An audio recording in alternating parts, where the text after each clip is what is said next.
مٹ گیا. ایسی عبقری شخصیت، فارس اور روم کو للکارا ہے اس نے، اور خود کرتے پہ پیوند لگے ہوئے، خود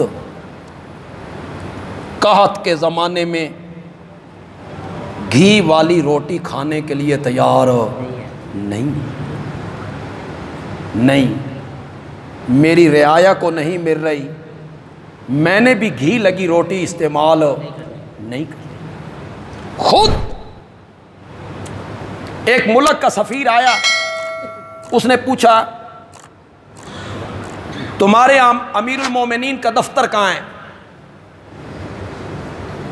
انہوں نے کہا ہمارے امیر المومنین کا دفتر کوئی نہیں، مسجد نبوی میں بیٹھے ہوں گے، وہی دفتر ہے، وہی عدالت ہے، وہی فیصلے ہوتے ہیں، وہی وفد آتے ہیں، وہی سب کچھ ہوتا رہتا.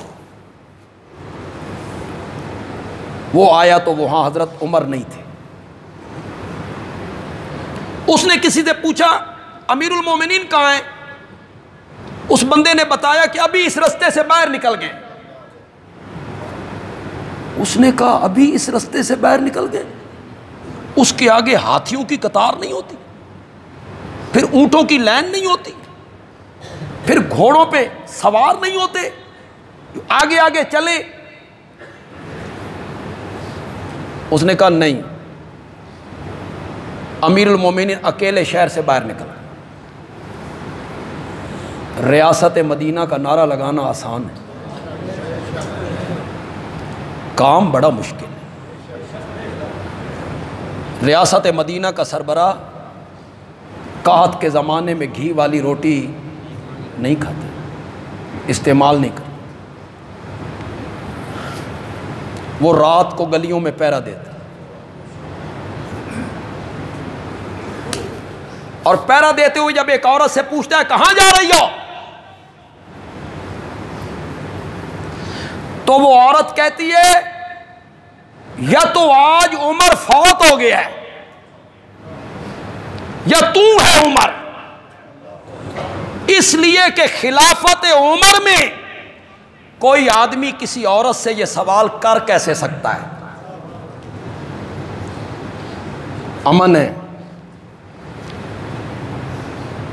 وہ باہر نکلا تو اس نے دیکھا کہ ایک درخت کے سائے میں اینٹ کا سرہانہ بنا کے حضرت عمر میٹھی نیند سو رہے.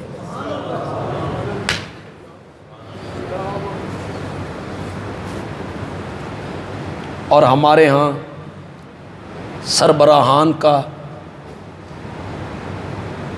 پروٹوکول ہی ختم نہیں. یہ جو پروٹوکول پہ گاڑیاں لگتی ہیں، کچھ علماء کے ساتھ لگتی ہیں، کچھ وکیلوں کے ساتھ لگتی ہیں، کچھ ججوں کے ساتھ لگتی ہیں، سیاستدانوں کے ساتھ لگتی ہیں. یہ پروٹوکول والی گاڑیاں اگر بند کر دی جائیں تو ملک کا بہت سا پٹرول بچ سکتا ہے، وہ کام آ سکتا ہے. لیکن یہ میرا خیال ہے مشکل کام. عمران خان صاحب کہتے تھے میں آؤں گا تو گورنر ہاؤس کو میں یونیورسٹی بنا دوں گا، وزیر اعظم ہاؤس کو میں یونیورسٹی بنا دوں گا. وہ آئے 3 سال رہے، گورنر ہاؤس بھی وہی رہا اور وزیر اعظم ہاؤس بھی کچھ بھی نہیں بنے. یہاں جو ایک ایک افسر رہتی ہیں وہ 50 کنال کے گھر میں رہتے ہیں. ایک افسر ہے، وہ اکیلا رہتا ہے، اس کے بال بچے لاہور ہیں. 50 کنال کا گھر ہے، وہاں 50 ملازم ہیں، ان کی تنخواہیں بھی دی جا رہی ہیں، ان کا کھانا بھی دیا جا رہا ہے. یہ سب ہمارے ٹیکسوں سے ہوتا ہے. تبدیلی جو ہے آنی تو ضرور چاہیے، میں اس حق میں ہوں. اس معاشرے میں تبدیلی آنی چاہیے، ماحول یہ بدلنا چاہیے، لیکن ہے بڑا مشکل کام. اینٹ کا سرہانہ بنا کے میٹھی نیند سوئے ہوئے، اور وہ اوپر کھڑے ہو کے کہتے ہیں ہمارے حکمرانوں کو پہروں کے اندر بھی نیند نہیں آتی، تو کھلے میدان میں اینٹ کا سرانہ رکھ کے سویا ہوا ہے، معلوم ہوتا ہے تو اپنی رعایا کے ساتھ انصاف کرتا ہے۔ حضرت عمر بڑی عبقری شخصیت، کسی کو ہضم نہیں ہوتا اس میں ہمارا کوئی قصور، ساڈا کی قصور؟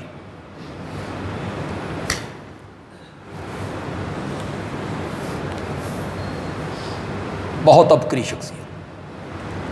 عمر جس گلی سے تو گزر جاتا ہے شیطان تجھے دیکھ کے بھاگ جاتا ہے۔ یہ فرش پہ بولتا ہے، اس کی فراست دیکھو، ذہانت دیکھو، متانت دیکھو، فطانت دیکھو، اس کا فہم دیکھو، اس کی دور اندیشی دیکھو۔ فرش پہ بولتا ہے، میرے آقا اس کے مشورے کو باوجود قبول نہیں کرتے، اور رب آسمان سے جبریل کو اتار کے میرے نبی سے کہتا ہے جو عمر نے فرش پہ کہا ہے تیرے رب نے عرش پہ مان لیا ہے۔ اور میرے آقا نے کہا عمر مجھے ایسے لگتا ہے تو اللہ کی زبان ہے، تیری زبان پہ حق جاری رہتا ہے، تو حق کی بات کرتا ہے۔ کسی کو ہضم نہ ہو اس عبقری شخصیت پہ بھی کوئی تنقید کرے تو انہیں شرم کرنی چاہیے۔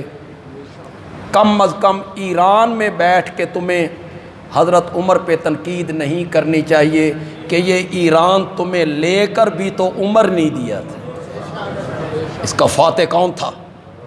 یہ کس دور خلافت میں یہ فتح ہو؟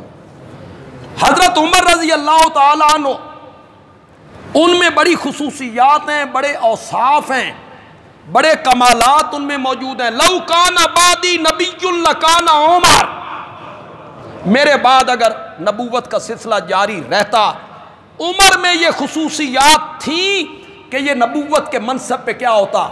فائز۔ ان کا مکان جنت میں میرا نبی خود دیکھ کے آئے، جو ایک موتی کا بنا ہوا۔ فرمایا عمر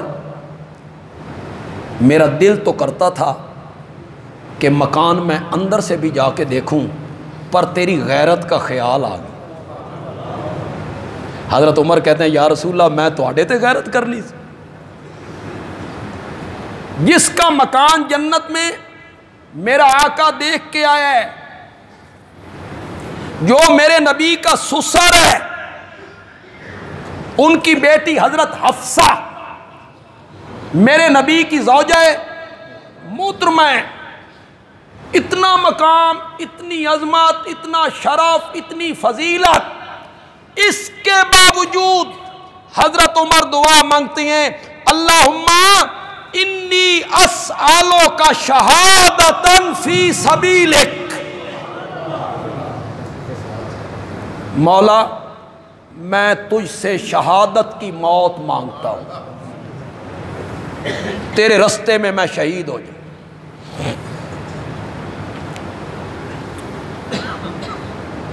آخری حج کر کے واپس آ رہے ہیں، ذوالحج کی آخری تاریخ ہے، چاند کمزور ہو گئے، درخت کی ٹہنی کی طرح ہو گئے، رات کا ٹائم ہے۔ حضرت عمر نے چاند کو دیکھا تو فرمایا تو بھی کدی 14ویں دس آئیں، پوری زمین کو روشن کرتا تھا، پھر تدریجاً آہستہ آہستہ کمزور ہوتا چلا گیا۔ کبھی مجھ پہ بھی جوانی تھی،